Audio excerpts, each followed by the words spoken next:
Hello friends, welcome to my channel 11। यहाँ हम आपको इंग्लिश सिखाते हैं, वो भी बहुत इजी मेथड से। एंड आज का हमारा टॉपिक है how to make interrogative sentences, या फिर आप ऐसे भी कह सकते हैं correct order of interrogative sentences part 1। आज का वीडियो लेक्चर बहुत इंपॉर्टेंट है ऐसे बच्चों के लिए जिनको कि अक्सर प्रॉब्लम रहती है कि मैम इंटेरोगेटिव सेंटेंसेस बनाने में काफ़ी दिक्कत आती है।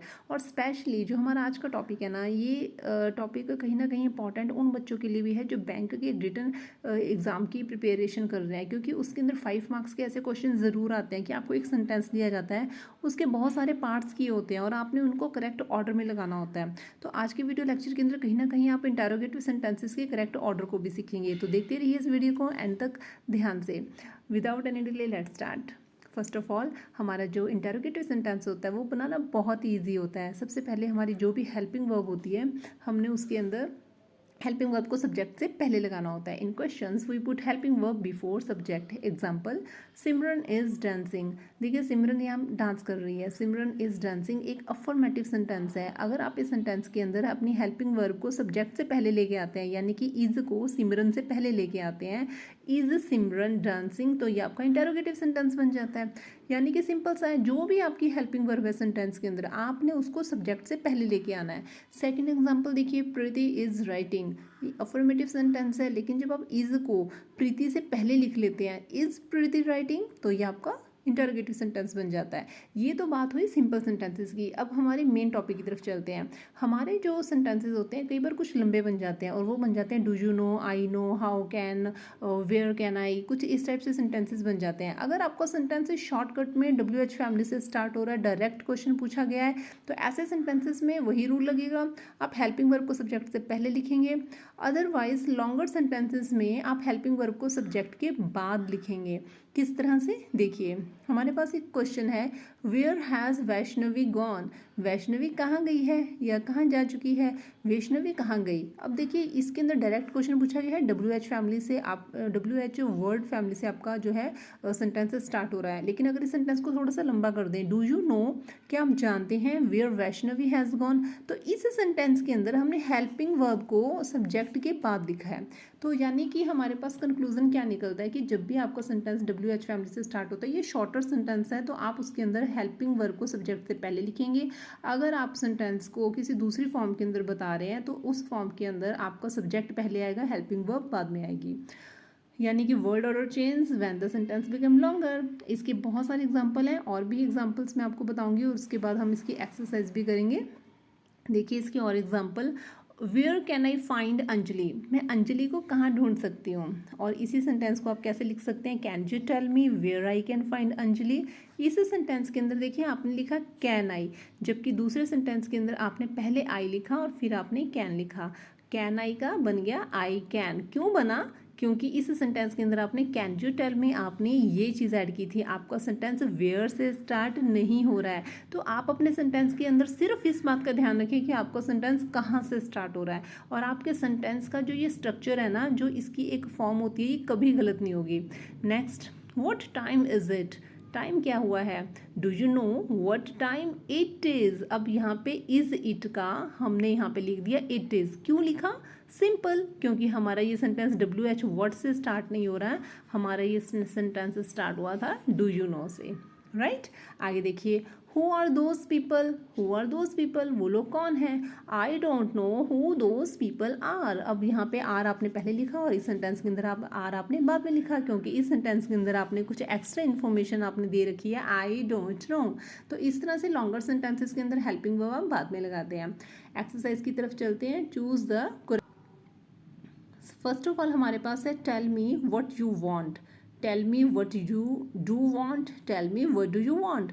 अब इन सारे क्वेश्चन, इंटरोगेटिव क्वेश्चंस में बोला गया है कि मुझे बताओ आप क्या चाहते हो। देखिए, जब हम बोलते हैं कि हमने हेल्पिंग वर्ब जो होती है ना, वो सब्जेक्ट से पहले लगानी होती है, तो यानी कि डू सब्जेक्ट से पहले आएगा। तो ये इसमें तो लेकिन डू बाद में आ रहा है, तो इट मीन्स कि ये सेंटेंस तो हमारा सबसे पहले रॉन्ग ही हो गया। और दूसरे सेंटेंसेस में अगर आपका सेंटेंस WH से स्टार्ट होता था, तो फिर आपका ये सेंटेंस ठीक हो सकता था, व्हाट डू यू वांट। लेकिन आपका सेंटेंस में तो टेल मी भी आ रहा है, तो इट मीन्स कि ये आपका रॉन्ग है, आपका ए बिल्कुल ठीक है। नेक्स्ट देखिए, do you know what time the film starts. Do you know what time does the film starts. Do you know what time start the film. अब देखिए कितने सारे वर्ड्स हैं, देखने में कितने एक जैसे लग रहे हैं, सिमिलर लग रहे हैं, और इसमें छोटी छोटी मिस्टेक्स को फाइंड करना बहुत मुश्किल है, लेकिन हम आपके लिए इसको ईजी बना रहे हैं छोटे छोटे एग्जाम्पल और छोटे छोटे पॉइंट्स को क्लियर करके। सबसे पहले तो आप बीच वाले सेंटेंस को देखिए, यहाँ पे डज भी लगा है और फर्स्ट फॉर्म के साथ एस और ई एस भी लगा है। इट मीन्स कि ये सेंटेंस तो हमारा रॉन्ग है। Do you know what time the film starts, ये ठीक है। Do you know what time start the film, अब देखिए स्टार्ट वर्ब पहले आ रही है जबकि मेन सब्जेक्ट आपका बाद में है, तो इसमें हमारा सेंटेंस ए ठीक है। वाई प्रिया, अब इस सेंटेंस को ध्यान से देखिए क्योंकि ये सेंटेंस आपका ऑलरेडी डब्ल्यू एच से स्टार्ट हो रहा है। इट मीन्स कि यहाँ पर लॉन्गर सेंटेंस दिखने में लॉन्गर हो सकता है लेकिन ये लॉन्गर नहीं है क्योंकि ये डब्ल्यू एच फैमिली वर्ड से स्टार्ट हो रहा है। Why Priya does get up early every day, why Priya gets up so early every day, why does Priya gets up so early every day. अब इस सेंटेंस के अंदर देखिए क्वेश्चन मार्क तो सबके अंदर ही है, प्रिया डज, तो ये रॉन्ग हो जाएगा क्योंकि हेल्पिंग वर्ब हमने सब्जेक्ट से पहले लेके आनी होती है लेकिन इसमें तो बाद में आ रही है। इट मीन्स कि ये हमारा रॉन्ग है। एंड सेकंड के अंदर हेल्पिंग वर्ब नहीं है, इंटेरोगेटिव क्वेश्चन में हेल्पिंग वर्ब जो हम सब्जेक्ट से पहले लेके आते हैं नहीं है, तो वो भी रॉन्ग है। थर्ड के अंदर हेल्पिंग वर्ब सब्जेक्ट से पहले है, why does Priya, it means कि ये सेंटेंस हमारा ठीक है, तो हमारा सेंटेंस ठीक है। Why does Priya get up so early every day, Priya हर रोज सुबह क्यों उठती है, राइट। अच्छी आदत है, सभी को उठना चाहिए।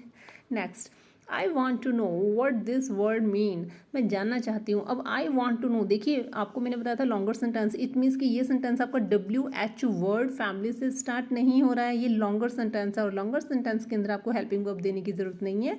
आई want to know what does, helping verb आ गई, does this word mean, I want to know what means this word, what means सबसे पहले वट मीन्स नहीं, तो ये तो हमारा रॉन्ग हो जाएगा सेंटेंस, ये सेंटेंस रॉन्ग हो गया। And the second is I want to know what does this, इसमें हेल्पिंग वर्ब सब्जेक्ट से पहले है लेकिन हमें यहाँ पे हेल्पिंग वर्ब को सब्जेक्ट से पहले देने की ज़रूरत नहीं है क्योंकि ये सेंटेंस हमारा डब्ल्यू एस से स्टार्ट नहीं हो रहा, ये सेंटेंस हमारा एक एक्स्ट्रा इन्फॉर्मेशन के साथ स्टार्ट हो रहा है, तो इट मीन्स कि हमें हेल्पिंग वर्ब देने की ज़रूरत नहीं है। Part A is the correct answer. अगर डब्ल्यू एस से स्टार्ट होता फिर ये वाला पार्ट इतना इतना ठीक होता। What does this word mean. Next, I can't remember where did I park the car, मुझे याद नहीं आ रहा है मैंने अपनी गाड़ी कहाँ पार्क कर दी। I can't remember where I park the car, I can't remember where I did park the car, कि सारे सेंटेंसेस कितने सिमिलर हैं और इसमें से मिस्टेक हमारे लिए निकालना मुश्किल नहीं है क्योंकि अब हम इसकी एक्सरसाइज ऑलमोस्ट कर चुके हैं, हमें अच्छे से आ गया है। सबसे पहले तो क्या हमारा सेंटेंस डब्ल्यू एच से स्टार्ट हो रहा है, नहीं, ये हमारा सेंटेंस एक एक्स्ट्रा इन्फॉर्मेशन से स्टार्ट हो रहा है, इट मीन्स कि ये लॉन्गर पार्ट वाला सेंटेंस है। और अगर लॉन्गर सेंटेंस है हमारा तो उसके अंदर हमें सब्जेक्ट से पहले हेल्पिंग वर्ब लगाने की ज़रूरत नहीं है, लेकिन इस सेंटेंस के अंदर लगी हुई है। अगर आपका सेंटेंस सिर्फ इतना ही होता ना, where did I park the car, फिर ये आपका सेंटेंस इतना ठीक होता, लेकिन इसमें लिखा हुआ है I can't remember, it means कि ये नहीं है। I can't remember where I park the car, ये ठीक है। I can't remember where I did तो आपका वैसे भी रॉन्ग हो जाएगा क्योंकि डिड को आपने सब्जेक्ट से पहले लिखना था, तो इट मीन्स कि ये आपका रॉन्ग है, sentence B is correct. Next, how much it cost to park here, how much does it cost to park here, how much it does cost to park here, ये sentence तो मेरे students का बिल्कुल गलत नहीं होना चाहिए क्योंकि ऑलरेडी मैंने आपको एक बार एक एक्सरसाइज करवाई थी कि कुछ रेडीमेड सेंटेंसेस को बार बार बोलने से, उनकी बार बार प्रैक्टिस करने से कुछ ऐसे फ्रेजेस जो हमारे डेली लाइफ की मतलब इंग्लिश उसमें हम यूज़ करते हैं, कुछ ऐसे फिक्स फ्रेजेस होते हैं, रेडीमेड सेंटेंसेस हमारे होते हैं, और उसके अंदर हमने एक सेंटेंस किया था, how much does it cost to travel to America, how much does it cost to buy this pen, how much does it cost, तो इस टाइप के हमने सेंटेंसेस किए थे। तो ये तो बच्चों के मुंह के ऊपर इतना अच्छे से आना चाहिए कि कोई रूल्स ध्यान देने की ज़रूरत ही नहीं है, एग्जैक्ट सीधा how much does it cost to park here. वैसे मैं आपको इस एक्सरसाइज के अंदर फिर भी एक्सप्लेन कर देती हूँ, how much it does cost नहीं आएगा, आपका जो होता है ना सबसे पहले आएगा, ये डब्ल्यू एच फैमिली का ही एक वर्ड माना जाता है, नो डाउट। हाउ के अंदर ना डब्ल्यू एच नहीं लगा होता है, हाउ हमारा एच ओ डब्ल्यू होते हैं स्पेलिंग, लेकिन इसको फिर भी ना डब्ल्यू एच फैमिली का ही मेंबर माना जाता है। डब्ल्यू एच फैमिली वाले जो वर्ड्स होते हैं आपको पता ही होंगे, वट, वेयर, ये सारे डब्ल्यू एच से स्टार्ट होते हैं, वट, वेयर, व्हेन, होम, इस तरह से जो हमारे सेंटेंसेस होते हैं। हाउ डब्ल्यू से नहीं स्टार्ट होता लेकिन मानते इसको भी उसी फैमिली का एक मेंबर है। तो हाउ मच इट कोस्ट, अब इसमें कहीं पे हेल्पिंग वर्ब आई नहीं है तो फर्स्ट भी रॉन्ग हो जाएगा, थर्ड रॉन्ग हो जाएगा क्योंकि इसमें हेल्पिंग वर्ब बाद में आई है, तो second is correct one. Next, do you know where does Vaishnavi work? क्या आप जानते हो कि वैष्णवी कहाँ काम करती है? अब सबसे पहले हमने क्या ध्यान में देना है कि क्या सेंटेंस हमारा डब्ल्यू एस से स्टार्ट हो रहा है? नहीं, ये हमारा लॉन्गर सेंटेंस है और लॉन्गर सेंटेंस के लिए हमने क्या करना है, हमें हेल्पिंग वर्ब को सब्जेक्ट से पहले लिखने की ज़रूरत नहीं है।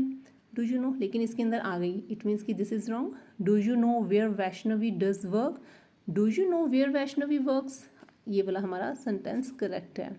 Why you didn't phone me yesterday, अब हमारा सेंटेंस कहाँ से स्टार्ट हो रहा है? डब्ल्यू एच से स्टार्ट हो रहा है। डब्ल्यू एच से स्टार्ट हो रहा है तो इट मीन्स कि आपका सेंटेंस शॉर्टर फॉर्म के अंदर है, आपकी हेल्पिंग वर्ब सब्जेक्ट से पहले आएगी। वाई यू, सब्जेक्ट पहले आ गया, वाई यू सब्जेक्ट पहले आ गया, why didn't you phone me yesterday, तुमने कल मुझे फ़ोन नहीं किया। हमें ज़्यादा लंबा सेंटेंस पढ़ने की ज़रूरत ही नहीं है, आपको स्टार्टिंग में ही पता चल जाएगा कि अगर आपका सब्जेक्ट पहले आ गया तो ये रॉन्ग है, क्योंकि हमारी हेल्पिंग वर्ब को सब्जेक्ट से पहले आना चाहिए था, क्योंकि ये डब्ल्यू एच फैमिली वाला है। तो सेंटेंस लॉन्गर है या शॉर्टर है? कई बार कोई सेंटेंस बहुत लंबा भी हो सकता है और हो सकता है कि वो डब्ल्यू एच से ही स्टार्ट हो रहा हो। तो इसी तरह से आपने सबसे पहले ये देखना है कि आपका sentence W H family member से अगर स्टार्ट हो रहा है तो इट मीन्स कि आप उसको शॉर्टर कंसिडर करेंगे।